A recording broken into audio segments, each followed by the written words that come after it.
ملي كنقولوا الليل، الرعب، الاشباح، ارواح الموتى، قرعه منقوشه كتخلع ولباس واقنعه حتى هما كيخلعوا. ملي كنسمعوا هذا الشيء كلنا كيطيح في بالنا الهالوين، كلنا كنعرفوا هذه السميه وكلنا عارفين هذا الديكور ديالو، والبلان هو انه كيحتفلوا به واحد النسبه اللي كبيره، ونقدروا نقولوا اكثر من نص في العالم. وحتى هنا نيت في المغرب كتمشي لشي بلايص كتلقى دايرين هذاك الديكوراسيون ديال الهالوين، دايرين هذاك التيم ديال الرعب وديال الغموض واللي كيبان مستيلي. لكن الاغلبيه ديال الناس ما عارفينش الاصل والقصه ديال هذا الهالوين منين جا، واش عنده شي علاقه مع الجن ولا لا، او عنده علاقه مع الارواح الشريره ديال الموتى، وعلاش الناس كيحتفلوا به وكيلبسوا هذاك اللباس كيخلع. وماشي غير اللباس فقط بل حتى الاجواء وهذاك الديكور كيكون كيخلع. وشنو القصه ديال هذيك القرعه اللي كيديروا، وكيفاش حتى تحولات من نبته كتكال للرمز ديال الرعب والهلع. في هذه الحلقه بغيتكم توجدوا راسكم مزيان وتمشيو لشي بلاصه ترونكيل باش نعاود لكم القصه الحقيقيه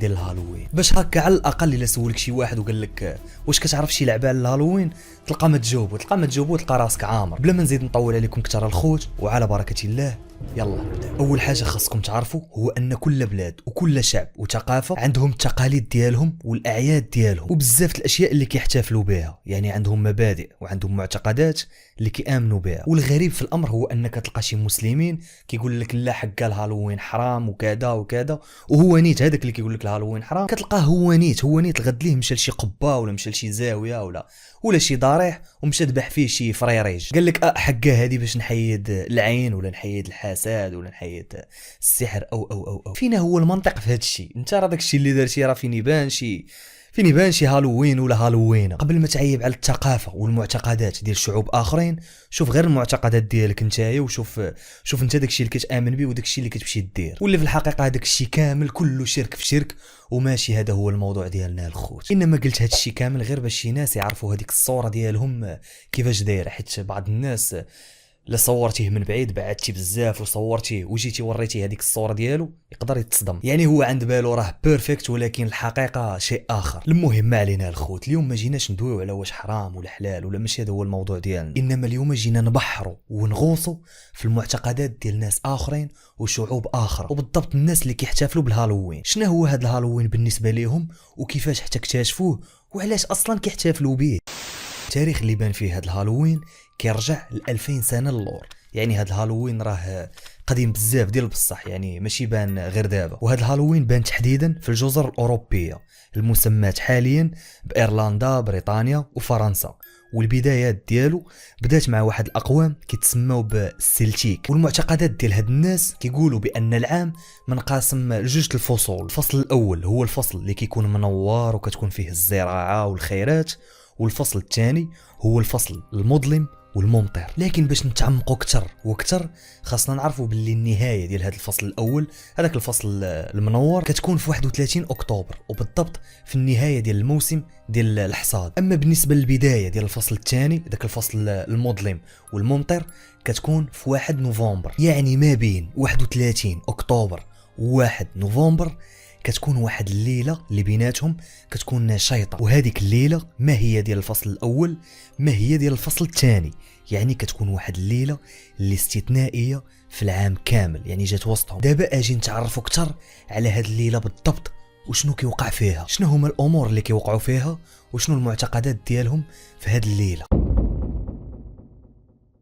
في هذيك الليله ديال 1 نوفمبر كان الشعب ديال السلتيك الوثنيين كيحتفلوا ببدايه الفصل ديال الظلمه، وفي هذاك الوقت نيت كيكون موسم الحصاد ديال اليقطين القرعه. وهذيك الليله اللي كيحتفلوا بها او هذاك الحفل الروحي اللي كيحتفلوا به اللي سميتو ساماهين او صهاوين، واللي كيعني عيد ارواح الموتى. هاد الشعب كانوا كيتسناو هاد الليله في العام كامل، كيتسناو في هاد الليله المقدسه وبالضبط اللي كيكون فيها القمر بازغ ومكتمل باش يحتفلوا، حيت على حسب المعتقدات ديالهم كيقولوا بان جميع ارواح الموتى، زعما جميع الناس اللي ماتوا الارواح ديالهم كتبقى معلقه في هذيك البلاصه اللي ماتوا فيها، يعني الارواح ديالهم ما كتمشي لحتى شي بلاصه نهائيا، يعني ما كتطلعش للسماء، كتبقى في هذيك البلاصه اللي ماتوا فيها حتى كتوصل هذيك الليله ديال 1 نوفمبر. وبطبيعه الحال ملي كنقولوا الارواح فراه كنعنيو بهم الارواح الطيبه والارواح الشريره، يعني بجوجهم. المهم هاد الارواح كيبقاو يدوروا في هذاك المكان اللي ماتوا فيه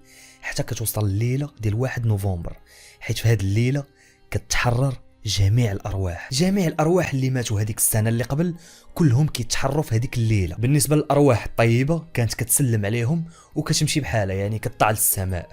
لكن بالنسبه للارواح الشريره والخبيثه كانت كتاديهم قبل ما تمشي، كانت كتاديهم وكتادي الثروات ديالهم والزراعه ديالهم واي حاجه. وهنا هاد الناس او هاد الشعب قرروا باش يلقاو شي حل لهاد الارواح الشريره. قالوا شنو غادي نديروا، بقاو كيفكروا حتى لقاو الحل. قالوا حتى حنايا غادي نتنكروا ونلبسوا واحد الملابس اللي كتخلع، نلبسوا ملابس كتخلع ونديروا اقنعه كيخلعوا باش هاد الارواح الشريره اللي بغاو يجيو ياديونا يخافوا منا ويهربوا. زائد غادي نشعلوا النيران والشموع، وهكا غادي نكونوا حامين نفوسنا. ومن تماك شعب السلتيك فين ما كتوصل هاد الليله كيشعلوا النيران والشموع وكيتنكروا بالملابس اللي كتخلع. وهاد الملابس اللي كانوا كيلبسوا راه ماشي بحال الملابس اللي كيديروا دابا، يعني داكشي مخيط ومقاد ومصوب وكيبان لك مستيلي، واخا كيخلع لكن كيبان لك مستيلي. لا، انما الملابس اللي كانوا كيلبسوا راه كيخلعوا نيت ديال بصح. كانوا كيرتديو الجلود والرؤوس ديال اكثر الحيوانات خطوره، بالاضافه لملابس سوداء متوحشه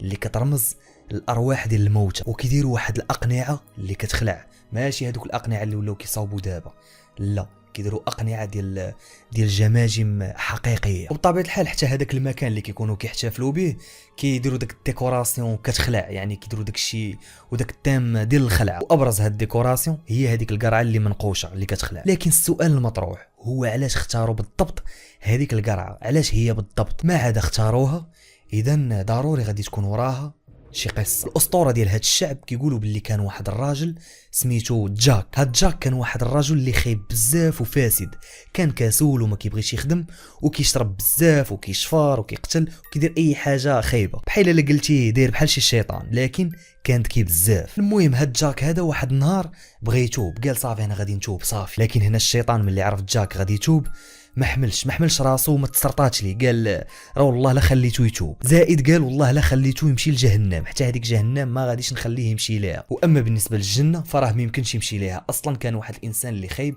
يعني مستحيل اصلا يمشي للجنه. المهم الشيطان قال حتى هذيك جهنم انا غادي نحرمها عليه، ما غيمشيش ليها. هي هذيك واحد النهار كانت جاك مريح حتى غادي يخرج ليه الشيطان، بقى داوي معاه كيتحتت معاه كذا. واحد شويه الشيطان قال جاك يلا نطلعوا لهذيك الشجره، يعني الشيطان كان غير كيلاهي فيه باش ما يتوبش. المهم غادي يتموا طالعين لهذيك الشجره، وهنا جاك غادي ينحت في هذيك الشجره، غادي ينحت فيها الصليب بلا ما يشوفوا الشيطان. وهكا صدق هذاك الشيطان معلق في هذيك الشجره وما قدرش يخرج منها نهائيا، وجاك غادي يهبط وغادي يمشي في حاله. لكن مع الاسف ملي مات الروح ديالو ما مشات لا الجنه لا الجهنم، يعني هنايا جاك صدق حاصل ما بين الجنه وجهنم، جا وسط بيناتهم، وهنا غادي تحكم عليه بالتشرد الابدي. وهذيك البلاصه اللي كان فيها جاك ما بين الجنه والنار كانت مظلمه بزاف، وهذا الشيء بالضبط اللي خلاه يشد هذيك القرعه ويحفرها من الداخل ويدير فيها شمعه، وهكا تبقى تضوي ليه هذيك الطريق اللي مودر فيها. وجاك راه باقي مودر ليومنا هذا. لكن في كل ليله ديال 1 نوفمبر جاك كيخرج وكيبدا يتمشى في الارض، يعني بالضبط في هذيك الليله ديال هالوين جاك كيبدا يدور معانا. حضروا راسكم. كيف ما قلنا هاد الشعب ديال السلتيك اللي كانوا وثنيين كانوا كيحتفلوا بهذيك الليله او هذاك النهار اللي اصلا مازال ما سميتوش الهالوين. انا مازال جايكم في الطريق، يعني حتى لهنا راه ما كانش سميتو الهالوين، انما كانوا مسمينه ساماهين او صهاوين. والصدفه اللي كانت هو ان النصارى كانوا حتى هما كيحتفلوا في النهار اللي بعده في 1 نوفمبر بواحد الحدث سميتو عشيه القديسين اللي سميتها هالوز ايف. وهذا الحدث كيحتفلوا به خصيصا للموتى والشهداء ديالهم اللي ماتوا في الكنيسه. وبما ان هذا الشعب ديال السلتيك كان فيهم واحد الجزء كبير اللي على ديانه النصرانيه، يعني واحد النسبه كبيره اللي كانوا معاهم اللي نصارى، قالوا علاش اللي ما نجمعوش هادي بهادي، يعني نجمعوا صماهين او صهاوين ديالنا بهالوز ايف ديالهم، وهكا غادي نحتفلوا مجموعين، غادي نحتفلوا كلنا وغادي نحتفلوا مجموعين، حسن من نحتفلوا حنايا اليوم والنصارى الغد لي، يعني نجمعوا هادشي كامل ونحتفلوا كلنا. هنا عجبتهم الفكره، قالوا مزيانه مخيره كاع، لكن دابا ملي تجمعنا شنو غادي نسميو هاد الليله؟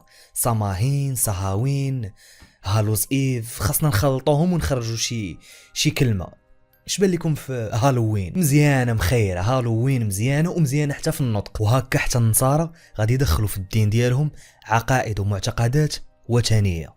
داكشي باش الخوت كيبقى الدين الاسلام هو الاصل. المهم هذا الهالوين بقى كيتحتفل به في بزاف د البلايص في العالم وليومنا هذا، ولاو كيرمزوا ليه بزاف د الاشكال، اولهم اليقطين وعاد الخفاش وبيت العنكبوت وساحره الهالوين والاشباح وهذوك المشاش الكحلين والهياكل العظميه والجماجم وبزاف د الاشياء الاخرى. وبطبيعه الحال هاد الديكوراسيون وهاد الكميه ديال هاد اليقطين اللي كتباع في الهالوين كتساوي مبالغ جد ضخمه، يعني ملايين الدولارات اللي كيتخسروا على الاحتفال بالهالوين. وبلا ما ندويو على الافلام وعلى الصواريات وعلى المطاعم وعلى المولات اللي كيدخلوا الزبابل ديال الفلوس من هذا الحدث. على اين الخوت كنظن انكم خديتوا واحد الفكره على الهالوين والقصه ديالو، وكنظن انكم عمرتوا راسكم شويه، وإلا سولكم شي واحد دابا على الهالوين غادي تلقاو متجاوبوا. نتمنى الحلقه تكون عجباتكم، وإلا عجباتكم ما تنساوش تبارطاجيوها مع صحابكم وخوتكم باش حتى هما يستافدوا. كان معكم امين نقيطي، تهلاو.